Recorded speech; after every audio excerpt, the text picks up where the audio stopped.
اگلا ہے باب استحباب تحسین الصوت بالقرآن وطلب القراءة من حسن الصوت والاستماع لها، خوش الحانی سے قرآن حکیم پڑھنے کے مستحب اور اچھی آواز والے شخص کو قرآن حکیم سنانے کے لیے کہنے اور اس کو سننے کا بیان۔ حضرت ابو ہریرہ رضی اللہ تعالی عنہ سے مروی ہے، فرمایا میں نے حضور صلی اللہ علیہ وسلم کو یہ فرماتے سنا، اللہ تعالیٰ کسی چیز کو اس طرح نہیں سنتا جیسا کہ کسی خوش الحان نبی کو بلند آواز سے ترنم کے ساتھ قرآن حکیم پڑھتے ہوئے سنتا ہے۔ پھر اگلی حدیث حضرت ابو موسیٰ اشعری سے ہے، فرمایا حضور صلی اللہ علیہ وسلم نے ان سے فرمایا کہ تمہیں حضرت داؤد علی نبینا و علیہ الصلاۃ والسلام کے مزامیر سروں میں سے ایک سر عطا کیا گیا ہے۔ حضرت داؤد علیہ السلام کے بارے میں آپ نے قرآن پاک میں پڑھا ہوگا کہ جب وہ اللہ تعالیٰ کا ذکر کرتے تھے اور تسبیح کرتے تھے تو سارے پرندے اس کی طرف متوجہ ہو جاتے، سمٹ آتے، اور وہ تمام آس پاس کی چیزیں تسبیح کرنے لگتی، اور زمین سے آسمان تک ایک سما جو ہے وہ بن جایا کرتا تھا۔ اور حضرت داؤد علیہ السلام کی آواز چونکہ بہت خوبصورت تھی اس لیے ہر چیز ان کی طرف متوجہ ہو جاتی۔ حضرت ابو موسیٰ اشعری کی آپ صلی اللہ علیہ وسلم نے تعریف فرمائی اور فرمایا کہ تمہیں بھی حضرت داؤد کے سروں میں سے ایک سر ملا ہے، یعنی خوش الحانی کا ایک حصہ ملا ہے۔ اور مسلم کی روایت میں ہے کہ آپ صلی اللہ علیہ وسلم نے حضرت ابو موسیٰ سے فرمایا اگر تم دیکھتے کہ میں گزشتہ رات تمہیں قرآن حکیم پڑھتے سن رہا تھا تو تم بہت خوش ہوتے، یعنی وہ پڑھ رہے تھے اور آپ صلی اللہ علیہ وسلم اسے سنتے جا رہے تھے۔ فرمایا کہ اگر تمہیں پتہ چل جاتا تو تمہیں اس بات کی بہت خوشی ہوتی، کیونکہ بعض اوقات انسان اکیلے پڑھ کے بھی خوشی محسوس کرتا ہے، اور بعض اوقات یہ ہے کہ جب وہ دوسروں کو سناتا ہے تو ان کو سنا کر جو دوسروں کے دلوں پہ کیفیات ہوتی ہیں ان کو بھی انسان خود محسوس کر سکتا ہے، اور اس سے قرآن حکیم کے پڑھنے کا ایک خاص لطف انسان کو آتا ہے، اور اس کے اہتمام کا حکم بھی دیا گیا جیسا کہ آگے آپ پڑھیں گے۔ یعنی قرآن پاک کے اچھی آواز سے پڑھنے کی محفلیں یا مجلسیں منعقد ہونی چاہیے، اور جس طرح تراویح وغیرہ پڑھی جاتی ہیں یعنی بلند آواز سے، اس کا بھی اہتمام۔ حضرت براء بن عازب رضی اللہ تعالی عنہما سے مروی ہے، فرمایا میں نے حضور صلی اللہ علیہ وسلم کو عشاء کی نماز میں سورہ والتین والزیتون پڑھتے ہوئے سنا، اور میں نے کسی کو نہیں سنا کہ وہ حضور صلی اللہ علیہ وسلم سے بڑھ کر خوش الحان ہو، یعنی آپ کی آواز سب کی آوازوں سے زیادہ خوبصورت تھی۔ حضرت ابو لبابہ بشیر بن عبد المنذر رضی اللہ عنہ سے مروی ہے کہ حضور صلی اللہ علیہ وسلم نے فرمایا جو قرآن حکیم کو خوش الحانی سے نہیں پڑھتا وہ ہم میں سے نہیں، یعنی امت کا ایک فرد ہونے، حضور صلی اللہ علیہ وسلم کا قرب حاصل کرنے کے لیے اس بات کا بطور خاص اہتمام کرنا چاہیے کہ قرآن پاک کو خوبصورت آواز میں پڑھا جائے، یعنی اس کے لیے کوشش کی جائے۔ وہ کہتے ہیں نا کہ گانا اور رونا سب کو آتا ہے، تو اگر گانا سب کو آتا ہے تو قرآن بھی پھر خوش الحانی سے پڑھا جا سکتا ہے، یعنی وہ ایسی چیز نہیں کہ جو صرف چند مخصوص لوگوں کی پراپرٹی ہو، نہیں، سب اس میں حصہ لے سکتے ہیں۔ لیکن آپ نے دیکھا ہوگا کہ گانے والے گانے کے لیے کتنا ریاض کرتے ہیں اور کس وقت کرتے ہیں یہ بھی آپ کو معلوم ہوگا، اور قرآن حکیم کے پڑھنے کا بھی وہی وقت ہے۔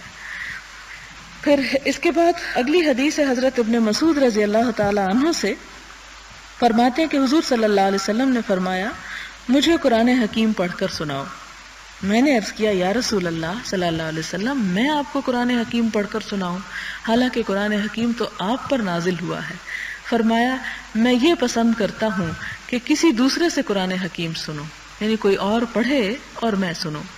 تو میں نے آپ کو سورہ نساء پڑھ کر سنائی، حتیٰ کہ جب میں اس آیت پر پہنچا فَكَيْفَ إِذَا جِئْنَا مِنْ كُلِّ أُمَّةٍ بِشَهِيدٍ وَجِئْنَا بِكَ عَلَى هَؤُلَاءِ شَهِيدًا، کہ اس وقت کیا ہوگا جب ہم ہر امت میں سے گواہ لے آئیں گے اور آپ کو ان پر گواہ بنائیں گے۔ تو فرمایا بس اب کافی ہے۔ میں نے آپ کی طرف دیکھا تو آپ کی آنکھوں سے آنسو رواں تھے، اور یہ آنسو تھے اپنی ذمہ داری کو محسوس کرنے کے۔ باب فی الحث علی صور و آیات مخصوصۃ، مخصوص صورتوں اور آیات پر ابھارنے کا بیان۔ حضرت ابو سعید رافع بن المعلی رضی اللہ تعالی عنہ سے مروی ہے، فرماتے ہیں حضور صلی اللہ علیہ وسلم نے فرمایا کیا تیرے مسجد سے نکلنے سے پہلے میں تجھے قرآن حکیم کی عظیم ترین صورت کے متعلق نہ بتاؤں؟ اور جیسے یوسف علیہ السلام نے کہا نا کہ میں تمہارا کھانا آنے سے پہلے تعبیر بتا دیتا ہوں، تو یہ بھی آپ صلی اللہ علیہ وسلم بھی بہت پرحکمت انداز میں بات کرتے تھے کہ سننے والا اکتا نہ جائے. کہتے ہیں کہ جتنی دیر میں ہم مسجد سے باہر جائیں گے اتنی ہی دیر میں میں آپ کو ایک حدیث سناتا ہوں، یعنی ایک بات سناتا ہوں کہ قرآن پاک میں سب سے عظیم ترین سورت کیا ہے. پھر آپ نے میرا ہاتھ پکڑا اور جب ہم نے مسجد سے نکلنے کا ارادہ کیا تو میں نے عرض کیا، آپ نے فرمایا تھا کہ آپ مجھے قرآن حکیم کی عظیم ترین سورت بتائیں گے. فرمایا الحمدللہ رب العالمین، یعنی سورت فاتحہ. یہ بار بار پڑھی جانے والی 7 آیتیں ہیں اور قرآن حکیم ہے جو مجھے عطا کیا گیا. اس میں ایک بڑی حکمت کی بات یہ نظر آتی ہے کہ آپ صلی اللہ علیہ وسلم کے سکھانے اور پڑھانے کا طریقہ صرف یہ نہ تھا کہ کلاس لیکچرز ہوتے تھے، وہ خطبے اپنی جگہ تھے، وہ تعلیم اور تدریس کا اہتمام اپنی جگہ تھا، لیکن اس کے ساتھ ساتھ آپ اٹھتے بیٹھتے چلتے پھرتے مختلف مواقع پر بھی صحابہ کرام کو مختلف چیزیں سکھایا کرتے تھے. اور خاص طور پر کچھ لوگوں کی طرف آپ کی توجہ جو تھی بطور خاص زیادہ تھی، اور انہی کی طرف جو آپ کے قریب رہتے تھے.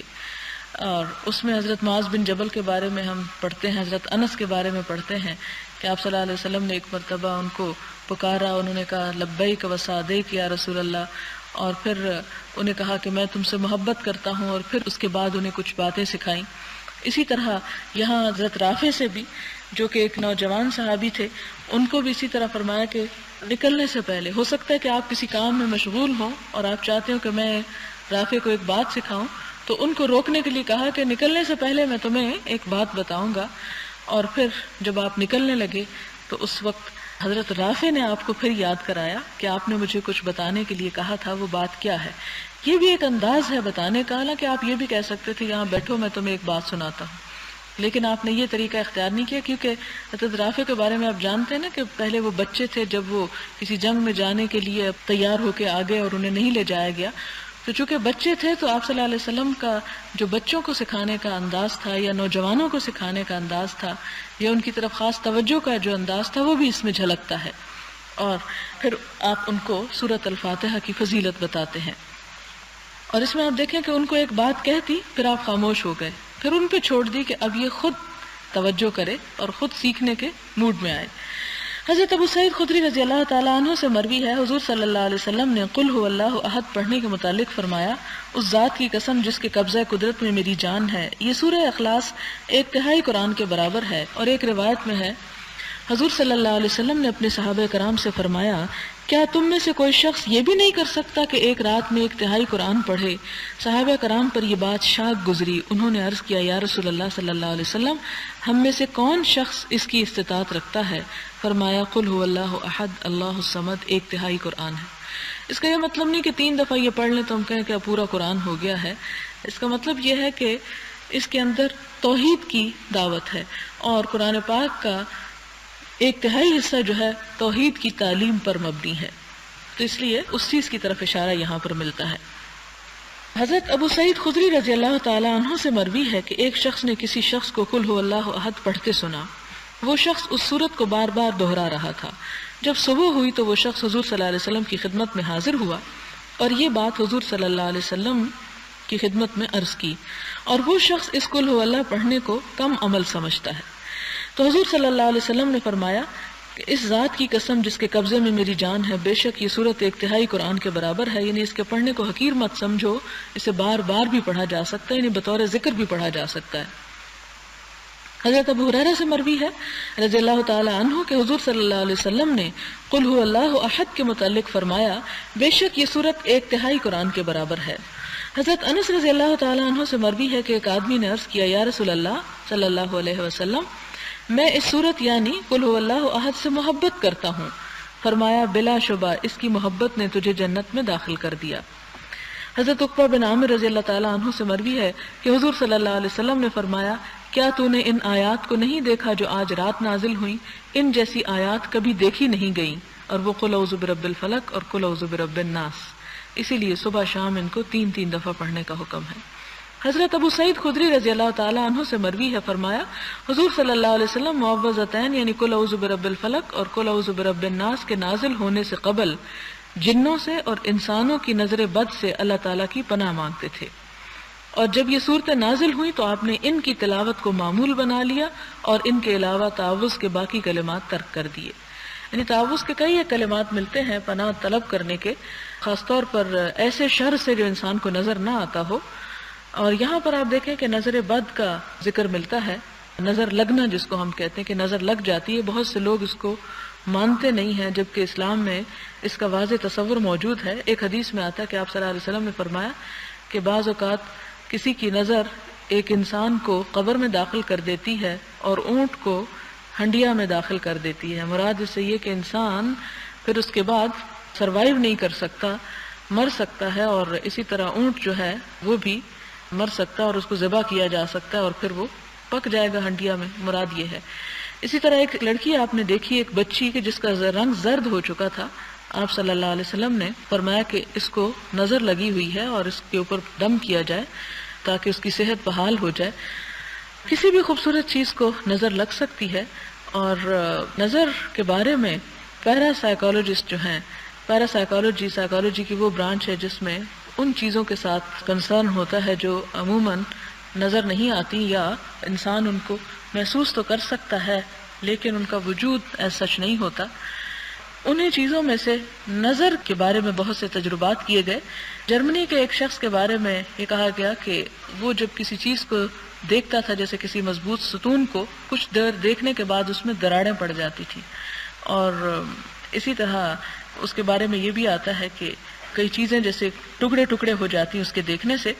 اسی طرح ہم دیکھتے ہیں کہ اس کی توجیہ یہ بھی بیان کی گئی ہے کہ کچھ لوگوں کی آنکھوں سے ایسی غیر مرئی، یعنی جو نظر نہیں آتی، ایسی ریز نکلتی ہیں، ایسی لہریں نکلتی ہیں کہ اگر وہ کسی چیز کے اوپر پڑ جائیں تو اس کو نقصان دے سکتی ہیں. اور آپ دیکھیں کہ اب آنکھ تو چھوڑیں، غیر یعنی انسانی اور مادی چیزوں کے باقی چیزیں جن کے اندر روح نہیں بھی ہے، ان سے بھی ایسی ایسی شعاعیں نکل رہی ہیں کہ جو انسان کے جسم کے اندر گھس کر اس میں بہت سی چینجز لا سکتی ہیں. جیسے آپ نے دیکھا ہوگا کہ لیزر کے ذریعے آنکھوں کا آپریشن کیا جا رہا ہے، گردوں کا آپریشن کیا جا رہا ہے، اور بہت سے حصوں میں اندر سٹونز جو ہیں ان کو پگھلایا اور توڑ کے نکالا جا رہا ہے. تو اگر باقی چیزوں کی ریز جو ہیں وہ یہ کام کر سکتی ہیں تو انسان تو پھر ایک جیتی جاگتی ایک روح اور قوت رکھنے والی چیز ہے، اس کے اندر سے جو لہریں نکلتی ہیں ان کا بھی ایک اثر ہوتا ہے. اور کہا یہ جاتا ہے کہ بعض لہریں ایسی ہوتی ہیں کہ جو دوسرے انسان کے خون کے اندر ایک ایسا مادہ پیدا کر دیتی ہیں کہ جس کی وجہ سے رنگ پر فرق پڑ جاتا ہے.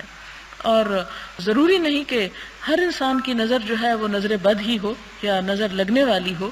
کوئی انسان بھی ایسا ہو سکتا ہے اور اس کا بھی اپنا قصور نہیں. ظاہر ہے کہ کسی انسان کو جو قوت بھی اچھی بری ملی وہ اللہ تعالیٰ ہی کی طرف سے ملی، لیکن ان ساری چیزوں کے شر سے بچنے کے لیے ہمیں کچھ دعائیں سکھا دی گئیں کہ انسان جب ان کو پڑھ لیتا ہے تو اس کے سامنے یا اس کے آس پاس حفاظت کے لیے پھر ایک اسی طرح کا غیر مرئی حصار قائم ہو جاتا ہے کہ جس کو کراس نہیں کر سکتی بری نظر یا وہ حسد یا کسی قسم کی چیز، پھر اس کو نقصان نہیں دیتی. اسی لیے زیادہ سے زیادہ ان صورتوں کے اور ان آیات وغیرہ کے پڑھنے کا حکم ہے. آپ دیکھیں کہ عموماً لوگ اس بات کا مذاق اڑاتے اور کہتے ہیں جی یہیں پر سب کو نظر لگتی ہے، مغرب میں تو کبھی کسی کو نظر نہیں لگتی. وہاں پر آپ دیکھیں کہ جس طرح نفسیاتی مریضوں کے ہسپتال بھر گئے ہیں اور کثرت سے ان سب چیزوں کا وجود ہے، اور بھی بہت سے اسباب ہیں. اس میں ایک سبب یہ بھی ہے کہ ان چیزوں کو جب مانا نہیں جاتا اور ان کے مادی علاج کیے جاتے ہیں تو ان سے وہ چیزیں کنٹرول میں آتی نہیں، اور بعض اوقات ان لوگوں کو اسپتالوں میں جکڑ دیا جاتا ہے، انہیں نکلنے کی اجازت نہیں، بعض لوگوں کو پھر لاک اپ میں ڈال دیا جاتا ہے. تو یہ سب چیزیں جو ہیں یہ اپنی جگہ ایک حیثیت رکھتی ہیں. اور سب سے بڑی بات یہ کہ یہ خبریں ہمیں کسی انسان کی طرف سے نہیں مل رہی، اللہ تعالیٰ کی وحی کے ذریعے مل رہی ہیں. جس نے ان تمام چیزوں کو تخلیق کیا وہ خود بتا رہا ہے کہ ان چیزوں کے اندر ایسے اثرات بھی موجود ہیں. اسی لیے وہ ماشاء اللہ اور یہ تمام چیزیں پڑھنے کو کہا گیا. لیکن ہمارے ہاں ماشاء اللہ پڑھنے کی طرف تو توجہ نہیں دی جاتی. ہاں کالک وغیرہ لگا دی جاتی ہے یا کوئی جوتا الٹا دیا جاتا ہے یا اس قسم کی حرکات جو دیگر مذاہب سے کی گئی، یعنی پاگل پن جیسی حرکتیں، ان کی طرف ہم عموماً توجہ زیادہ کرتے ہیں، جبکہ اسلام نے خوبصورت بہترین کلمات ہمیں سکھائے ہیں جن کو پڑھ کر انسان اپنی حفاظت کر سکتا ہے. اور بچوں کے لیے خاص طور پر پڑھنے کو کہا گیا. حضور صلی اللہ علیہ وسلم حضرت حسن اور حسین پر یہ دعا پڑھا کرتے تھے جب بھی انہیں دیکھتے، اعوذکما بکلمات اللہ التامات من شر کل شیطان وہامۃ وعین لامۃ، کہ میں ہر نظر بد سے اور ہر شیطان کے شر سے تم دونوں کو اللہ کی پناہ میں دیتا ہوں، تمہیں اللہ کی حفاظت میں دیتا ہوں. تو بچوں کے اوپر بھی یہ پڑھ کے دم کرنا چاہیے اور خود بھی اپنی حفاظت کے لیے بھی یہ صورتیں جو ہیں معوذتین، ان کا بطور خاص صبح اور شام ذکر کرنا چاہیے۔ اسی طرح حضرت ابو ہریرہ رضی اللہ تعالیٰ عنہ سے مروی ہے کہ حضور صلی اللہ علیہ وسلم نے فرمایا، قرآن حکیم میں ایک سورت ہے جس کی 30 آیات ہیں، اس سورت نے ایک شخص کی شفاعت کی حتیٰ کہ اس کو بخش دیا گیا، اور وہ سورت ہے تبارک الذی بیدہ الملک، اور خاص طور پر اس کو رات کو پڑھنے کو کہا گیا کہ یہ عذاب قبر سے محفوظ رکھتی ہے۔ لیکن اسی صورت میں ہو سکتا ہے جب زبانی آتی ہو، ظاہر ہے کہ قرآن کھولنے کا تردد تو پھر کم ہی لوگ کریں گے، اور خصوصاً پھر اگر یہ کہا جائے کہ اب کون وضو کرے اور کون اسے پڑھے، تو کوشش کریں کہ یہ بھی چھوٹی سی صورت ہے، صرف 30 آیات ہیں، ایک روز کر لیں تو مہینے میں یاد ہو جائے گی، اور اسے آپ رات کو پڑھ سکتے ہیں۔ اسی طرح حضرت ابو مسعود رضی اللہ تعالی عنہ سے مروی ہے، حضور صلی اللہ علیہ وسلم نے فرمایا، جو شخص کسی رات کو سورۃ بقرہ کی آخری 2 آیات تلاوت کرے وہ اس کے لیے کافی ہیں، اور وہ ہے آمن الرسول بما انزل الیہ من ربہ سے۔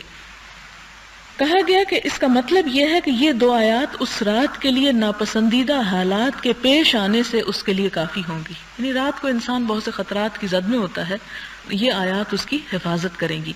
اس کا مطلب یہ بھی بتایا گیا ہے کہ یہ آیات اس کے لیے رات کے قیام سے کفایت کریں گی، یعنی اگر وہ شخص رات کو تہجد نہیں پڑھ سکتا تو اس کے پڑھنے سے اس کو بہت اجر ملے گا۔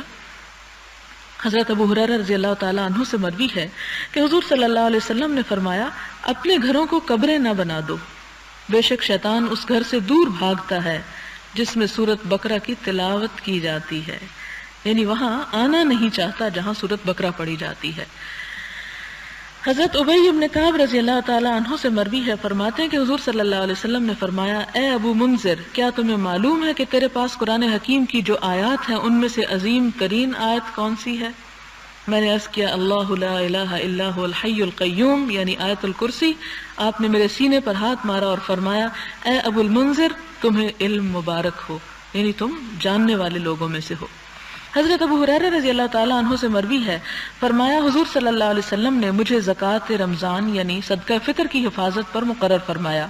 کوئی آنے والا میرے پاس آیا اور وہ کھانے سے کچھ اٹھانے لگا تو میں نے اس کو پکڑ لیا اور کہا، میں تجھے حضور صلی اللہ علیہ وسلم کی خدمت میں پیش کروں گا۔ اس نے کہا، میں ضرورت مند آدمی ہوں، مجھ پر اہل و عیال کا بوجھ ہے، میں بڑا محتاج ہوں، تو میں نے اسے چھوڑ دیا۔ صبح ہوئی تو حضور صلی اللہ علیہ وسلم نے فرمایا، اے ابو ہریرہ، آج رات تمہارے قیدی نے کیا کیا؟ یعنی وحی کے ذریعے آپ کو بھی خبر دے دی گئی۔ میں نے عرض کیا، یا رسول اللہ صلی اللہ علیہ وسلم، اس نے حاجت مندی اور اہل و عیال کا شکوہ کیا تو میں نے اس پر رحم کرتے ہوئے اسے چھوڑ دیا۔ آپ نے فرمایا، اس نے تمہارے سامنے جھوٹ بولا، آج وہ پھر آئے گا، مجھے یقین ہے کہ وہ ضرور آئے گا، کیونکہ حضور صلی اللہ علیہ وسلم نے یہ فرمایا تھا، بس میں اس کی طاق میں رہا۔ وہ آیا اور کھانا اٹھانے لگا تو میں نے کہا، میں ضرور تجھے حضور کی خدمت میں پیش کروں گا۔ اس نے کہا، مجھے چھوڑ دو، میں محتاج اور عیال دار ہوں، پھر نہیں آؤں گا۔ بس میں نے اس پر رحم کرتے ہوئے اس کو چھوڑ دیا۔ صبح ہوئی تو حضور صلی اللہ علیہ وسلم نے مجھ سے فرمایا، اے ابو ہریرہ، گزشتہ رات تمہارے قیدی نے کیا کیا؟ میں نے عرض کیا، یا رسول اللہ صلی اللہ علیہ وسلم، اس نے حاجت مندی اور اہل و عیال کا شکوہ کیا تو میں نے اس پر رحم کرتے ہوئے اسے چھوڑ دیا۔ آپ نے فرمایا، اس نے تمہارے سامنے جھوٹ بولا، آج وہ پھر آئے گا۔ میں تیسری مرتبہ اس کی طاق میں رہا۔ وہ آیا اور کھانا اٹھانے لگا تو میں نے اس کو پکڑ لیا اور کہا، میں ضرور تجھے رسول اللہ صلی اللہ علیہ وسلم کی خدمت میں پیش کروں گا۔ یہ آخری اور تیسری بار ہے، تو کہتا ہے کہ پھر نہیں آئے گا لیکن تو پھر آ جاتا ہے۔ اس نے کہا، مجھے چھوڑ دے، میں تجھے چند کلمات سکھاتا ہوں جن سے اللہ تعالیٰ تجھے نفع پہنچائے گا۔ میں نے کہا، وہ کلمات کیا ہیں؟ اس نے کہا، جب تو سونے کے لیے بستر پر جائے تو آیت الکرسی پڑھ لیا کر، اس طرح اللہ تعالیٰ کی طرف سے ایک محافظ مسلسل تیرے ساتھ رہے گا اور صبح تک شیطان تیرے پاس نہیں آئے گا۔ میں نے اس کو چھوڑ دیا۔ صبح ہوئی تو حضور صلی اللہ علیہ وسلم نے مجھ سے فرمایا، گزشتہ رات تیرے قیدی نے کیا کیا؟ میں نے عرض کیا، یا رسول اللہ صلی اللہ علیہ وسلم، اس نے مجھ سے کہا کہ مجھے وہ چند کلمات سکھا دے گا جن سے اللہ تعالیٰ مجھے فائدہ پہنچائے گا، تو میں نے اس کو چھوڑ دیا۔ فرمایا، وہ کلمات کیا ہیں؟ میں نے عرض کیا، اس نے مجھ سے کہا، جب تو بستر پر جائے تو اول سے آخر تک آیت الکرسی پڑھ لیا کر، یعنی اللہ لا الہ الا هو الحی القیوم۔ اس نے مجھ سے کہا، اللہ تعالیٰ کی طرف سے ایک محافظ مسلسل تیرے ساتھ رہے گا اور صبح تک شیطان تیرے پاس نہیں آئے گا۔ حضور صلی اللہ علیہ وسلم نے فرمایا، اس نے تجھ سے سچ کہا ہے حالانکہ وہ بڑا جھوٹا ہے۔ اے ابو ہریرہ، تجھے معلوم ہے کہ وہ کون تھا جس سے تو 3 دن تک باتیں کرتا رہا؟ میں نے عرض کیا، نہیں۔ فرمایا، وہ شیطان تھا۔ حضرت ابو درداء رضی اللہ تعالی عنہ سے مروی ہے کہ حضور صلی اللہ علیہ وسلم نے فرمایا جس نے سورہ کہف کی پہلی 10 آیتیں حفظ کر لی وہ دجال سے محفوظ ہو گیا، اور ایک روایت میں ہے سورہ کہف کی آخری 10 آیات، یعنی یہ زبانی یاد کر لینی چاہیے۔ اچھا، یہ جو پہلی شیطان والی بات ہے اس میں آپ دیکھیں کہ اس سے یہ پتہ چلتا ہے کہ شیطان انسانی روپ میں بھی آ سکتا ہے، اور خاص طور پر ایسی جگہوں پر جہاں انسان تنہا ہو۔ اب اس سے ڈرنا نہیں شروع کر دینا کہ، اور اس میں ایک بات یہ بھی ہے کہ انسان کو ہر ایک سے سیکھنا چاہیے اور سیکھ لینا چاہیے، اگر کوئی اچھی بات بتا رہا ہو خواہ وہ شیطان جیسا دشمن ہی کیوں نہ ہو، کیونکہ نہ سیکھنا اپنے ساتھ دشمنی ہے۔ حضرت ابن عباس رضی اللہ تعالی عنہما سے مروی ہے کہ حضرت جبریل علیہ السلام حضور صلی اللہ علیہ وسلم کے پاس بیٹھے ہوئے تھے کہ انہوں نے اوپر سے ایک آواز سنی، انہوں نے اپنا سر اوپر اٹھایا اور فرمایا یہ آسمان کا دروازہ ہے جو آج کھولا گیا ہے اور آج سے پہلے کبھی نہ کھولا گیا تھا۔ اس سے ایک فرشتہ اترا تو حضرت جبریل نے فرمایا یہ فرشتہ ہے جو زمین پر اترا ہے اور آج سے پہلے کبھی زمین پر نہیں اترا۔ اس نے سلام کیا اور کہا آپ کو ان 2 نوروں کی خوشخبری ہو جو آپ کو عطا کیے گئے اور آپ سے پہلے کسی نبی کو عطا نہیں کیے گئے، ایک سورۃ فاتحہ ہے اور دوسرے سورۃ بقرہ کی آخری آیات، آپ ان میں سے جو حرف بھی پڑھیں گے اس پر آپ کو وہ نور عطا ہوگا۔ تو یہ کوشش کریں کہ جیسے فجر کی نماز میں یا کسی ایک نماز میں سورۃ فاتحہ کے ساتھ اس کو کمبائن کر لیں، یعنی تاکہ نماز کا ایک عادت ہو جاتی پھر انسان سے مس نہیں ہوتی۔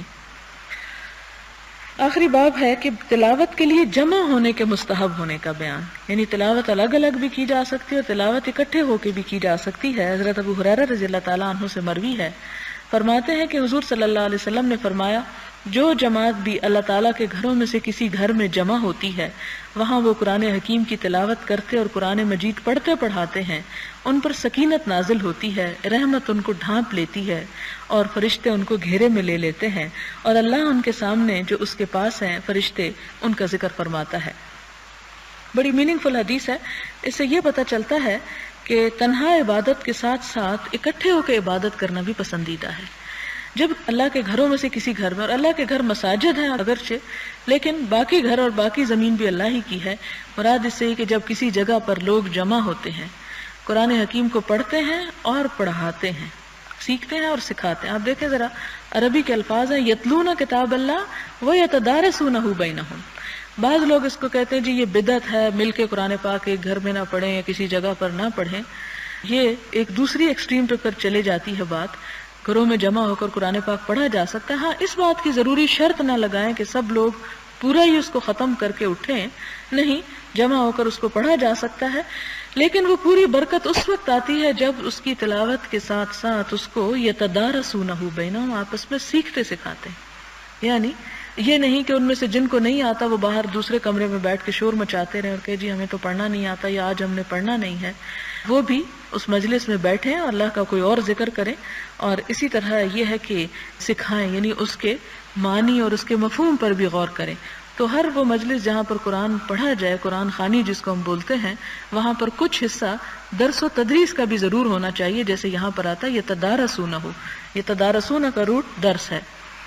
تو رحمت ان کو ڈھانپ لیتی ہے، ان پر اللہ کی طرف سے تسکین نازل ہوتی ہے، رحمت ان کو ڈھانپ لیتی ہے اور فرشتے ان کو گھیرے میں لے لیتے ہیں، اور اللہ تعالیٰ ان کے سامنے، یعنی جو اس کے پاس فرشتے ہیں، یعنی آسمان پر بلند فرشتے، ملائے اعلیٰ جس کو کہا گیا، ان کے درمیان ان قرآن پڑھنے والے لوگوں کا ذکر فرماتے ہیں کہ دیکھو فلاں جگہ پر میرے بندے جمع ہو کر قرآن پڑھ رہے ہیں، سیکھ اور سکھا رہے ہیں، اور بے شک آپ روز کریں تو روز ہی آپ کا ذکر ہوگا وہاں۔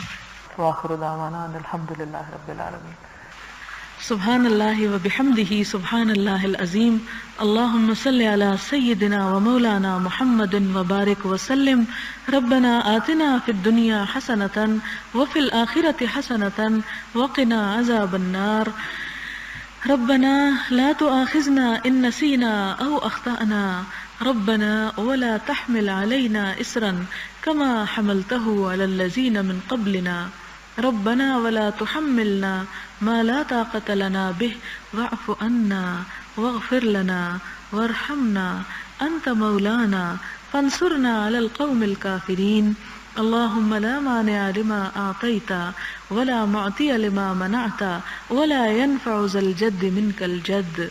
اللهم اكفنا بحلالك عن حرامك وأغننا بفضلك عمن سواك. اللهم إنا نجعلك في نحورهم ونعوذ بك من شرورهم. اللهم إنا نجعلك في نحورهم ونعوذ بك من شرورهم. اللهم إنا نعوذ بك من جهد البلاء ودرك الشقاء وسوء القضاء وشماتة الأعداء.